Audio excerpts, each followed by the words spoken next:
Hello everybody, Jake here, and welcome back to the hobby with another episode of what's hot and what's not right now in the hobby. I can tell you what's not hot right now, and that is the McDonald's Pikachu. Kind of. It's still a really cool card, and obviously extremely popular. It just kind of tanked in terms of pricing, which means if you haven't gotten one yet and you're excited to pick one up, it's actually cheaper now than it has been for quite a while. And a big reason why it's so much more affordable is because of the quantity that was unloaded onto the market. There's just a, pardon my French, a shit ton of these out there. There's just a ton of them out there right now. There's currently over 70,000 PSA 10s, which is a lot. And it kind of tanked the market on the graded card side. They used to be going for upwards of $350. I actually think I saw sales of $400 or $500. And now it's going for closer to $125. And that kind of tanked the market for the raw cards too. The raw cards don't have as much room to drop, but it's still quite a bit of a drop. They went from being a $60 card all the way down to $35. So if you want to pick up one of these McDonald's Pikachu, here's you go. It's another great option. And today's video is actually sponsored by Collector. And I was looking over one of my friend's collection, Coop's collection. If you want to check out Collector today, you can just click the link down in the description to sign up. It is a super awesome service to just allow you to track your whole entire collection. And Collector is free, by the way. You don't have to pay a dime to use Collector, although they do have a pro feature that both me and Coops use to get just more analytics and more data. But the whole entire service is completely free. You can sign up to Collector using your phone or through online, and you can just keep track of your whole entire collection very easily. They constantly add cards with every single new set, and it's an awesome service. Man, Coop's got a really solid collection. His collection is very similar to mine. He's got some more vintage cards.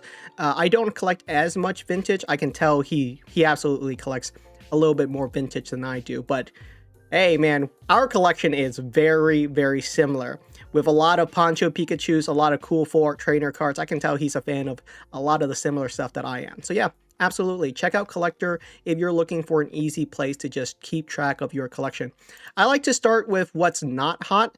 And one thing that people like to talk about that is currently not hot right now is the Pokemon Center stamp cards. A lot of people are saying, oh, look at the Pokemon Center stamp cards. They're dropping in price. I've seen so many posts talking about these cards dropping. And I'm hesitant to say this is a massive drop. You know, look at this. It's like a tiny little trickle. Yes, the Pokemon Center stamp cards are dropping in price, but they had such a ridiculous climb in value. They were never going to meet the expectations of these climbs, you know. They're still very new. There aren't that many of them out there. And Pokemon Center stamp cards, look at this. Am I supposed to call this a drop? I wouldn't call this a drop. You know, look at this massive climb, and you expect me to believe that all these thumbnails and Instagram posts talking about how Pokemon Center stamp cards are crashing is this right here? Yes, the graded cards kind of like dipped as well, but I wouldn't really call this much of a dip. I would call it more of a correction. These cards are still just incredibly popular.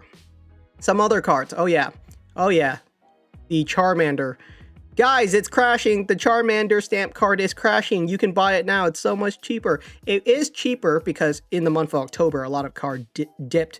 I mean, this card was going for $3,500 in a PSA 10, and it went down to as low as $2,200 in PSA 10. That's actually quite the drop. You know, I'm going to agree with this one. That's an actual crash.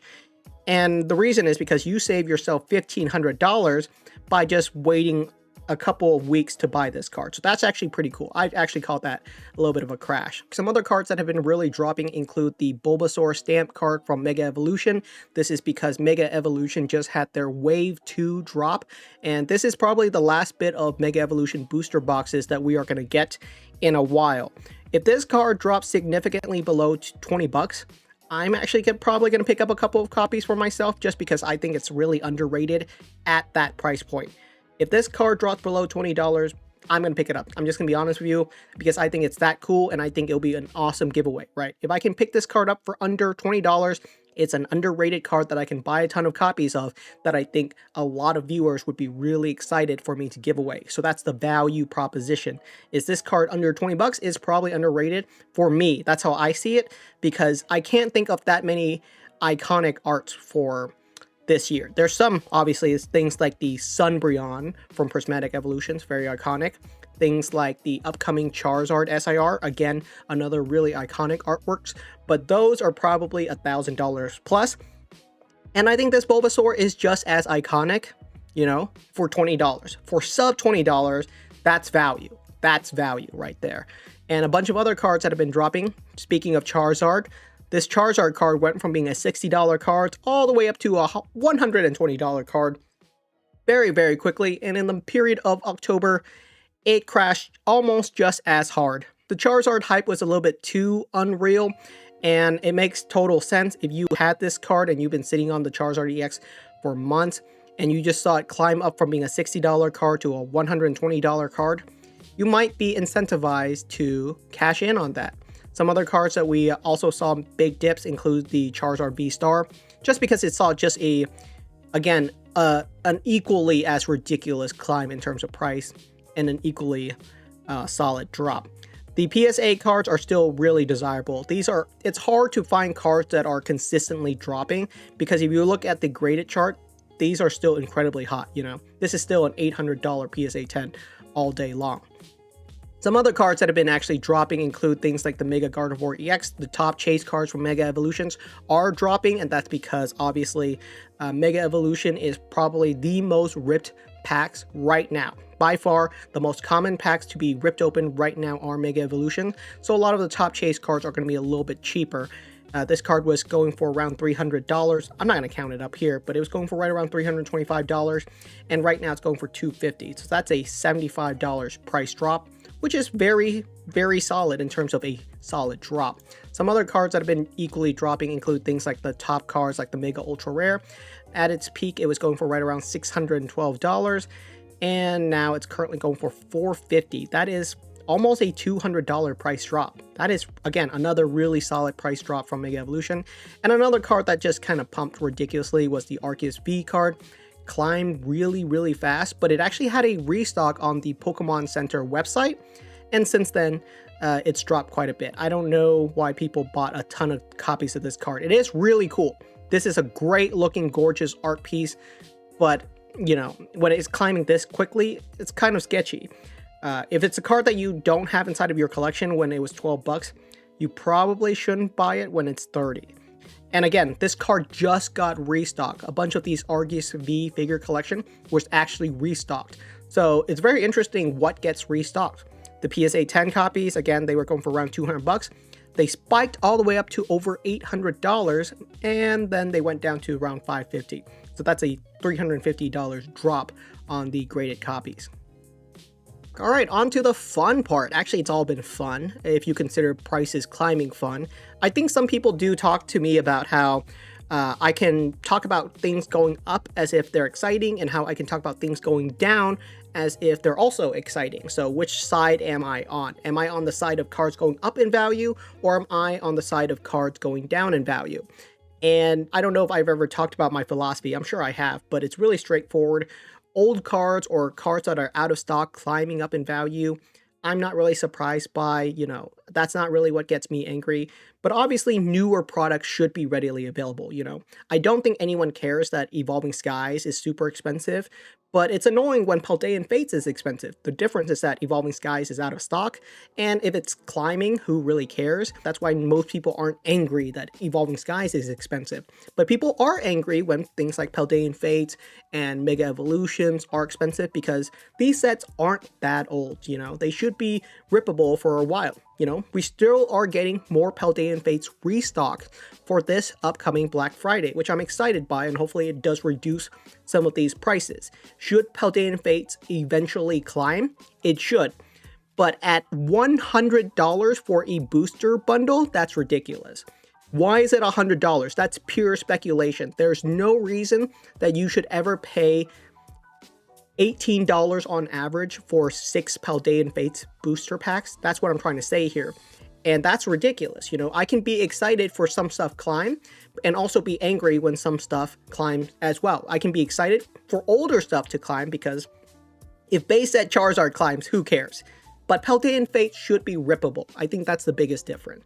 is that this should be a set that people should be ripping right now and having fun and enjoying themselves, because it's really not that old of a set. Some people might say, oh, Paldean Fates is starting to reach vintage era, and I don't think so. It's under 2 years old. Any set under 2 years old is absolutely should be in the range of readily available. So we're still getting restocks of 151. We're still getting restocks of Paldean Fates, which I'm really excited by. Another card that I'm really excited to talk about that's actually climbing, and again, no one is angry about this, and that is the Ancient Mew, or I guess you could be angry. I'm not going to talk about your emotion. If you are angry about this card being expensive, it is what it is, you know. But this card is currently climbing from being a $40 card at this time last year to being a $100 card today, and it's really, really consistent. This is a very consistent climb. And this is one of those cards where, yeah, it's expensive now, but it took it over 20 years to reach this point. You know, that's the crazy thing. I think that's just cool. These are cards that no one cares about if they're rising in value, because it shouldn't be readily available right now. You can't walk into any store and get it. That's the big difference. And so there you go. Another great card that is currently climbing. And again, a lot of the cards I'm talking about in today's video have been climbing are slightly on the older side. We got ourselves the Twilight Masquerade Greninja EX. Climbed really hard in March.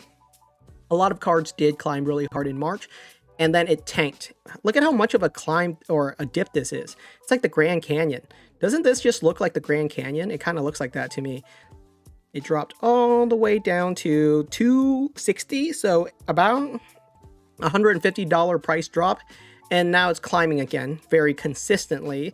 I don't know if this climb is actually going to last, because Twilight Masquerade had a solid restocks.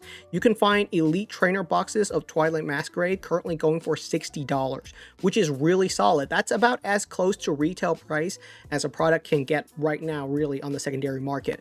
So the fact that you can pick up Twilight Masquerade ETBs for $60 and you have a shot at pulling this Greninja EX, I think is really cool. Another card that is really consistently climbing is the Tyranitar V, and obviously it saw a recent dip, and that's mainly because everything is currently dipping in October. But this again is a really consistent climb, and it's an older card. Tyranitars are very popular Pokemon. Nothing super surprising there. We got ourselves the Pikachu from Cosmic Eclipse. This is what I'm telling people to pick up. If you want to pick something up, choose a card that is really cool, iconic, and slightly on the older side. Obviously, if you pick up this card right now, it's kind of too late of advice, right? Because it's currently going for right around $140, when really last year it was only going for 40 bucks. So if someone was holding on to this card, they've gained $100 worth in value, which I think is really cool.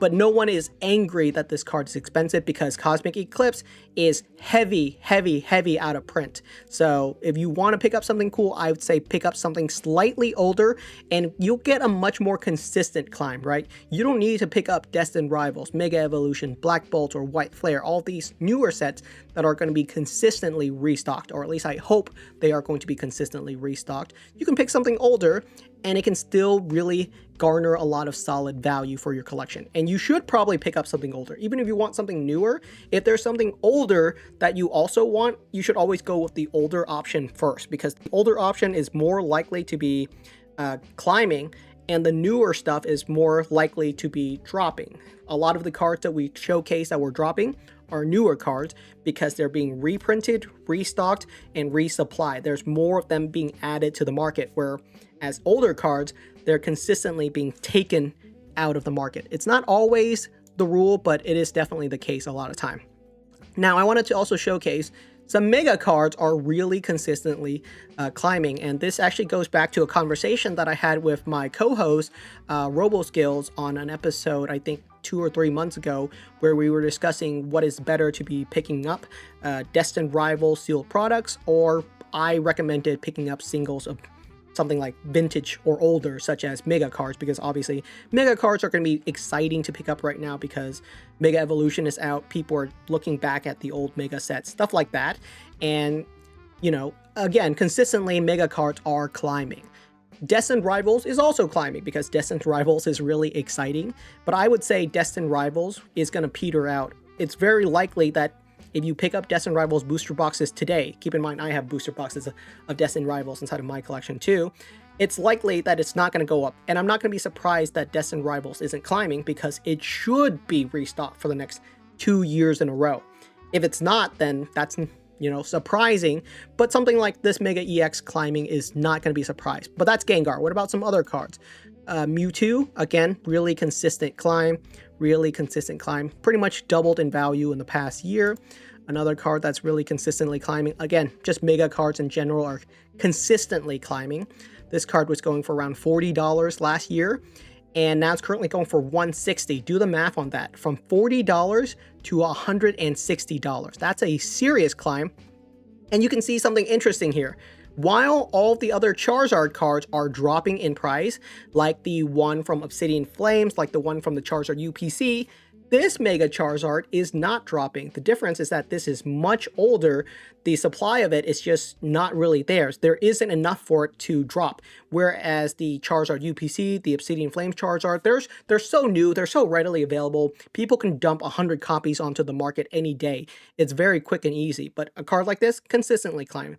The graded copies are dropping, but so are everything currently in October or into November. Again, Mega cards, consistent climbs, consistent climb. Mega Rayquaza EX, $200 to $800 or $700. That is just solid value to add to your collection. Another card that's been consistently climbing is a different Arceus. I wanted to showcase a different Arceus because we saw an Arceus that was consistently kind of dropping in the recent couple of months.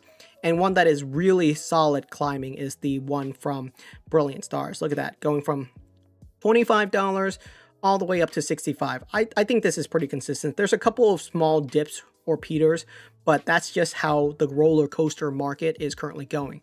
But a very solid climb. Another card that I just thought was really funny as a solid climb is this Togepi, Cleffa, and Igglybuff Tag Team GX Trio. I think the art is adorable.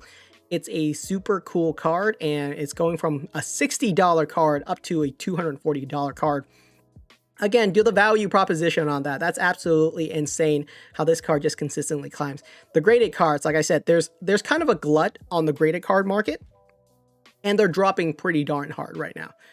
Like this card used to be, I remember it was like an $800 PSA 10, and now it's going for $550. So really solid value if you want to buy one right now. So that's currently what is hot and what's not in the Pokemon card market. A lot of the cards that are climbing are things that are older cards, vintage cards, cards that are out of stock, out of print, and have really iconic, cool Pokemon and great looking art. If you pick a card that is a really cool Pokemon with a great looking art and it's a little bit more old, I'm talking about 2 to 3 years old minimum, then those cards are the ones that are currently consistently climbing. And that makes a lot of sense because these are just great cards. There's no risk of them being restocked and reprint, and they're just going to climb, which is cool. They might not climb consistently over the course of 1 to 2 years. You know, there could be dips and ebbs and flow. Could this Pikachu drop back down to $80 if the market crash? It could absolutely do that. But I think cards like this are consistent climber, which are great. So hopefully this has been insightful. Let me know what your thoughts are. Thank you so much for watching, and stay safe out there.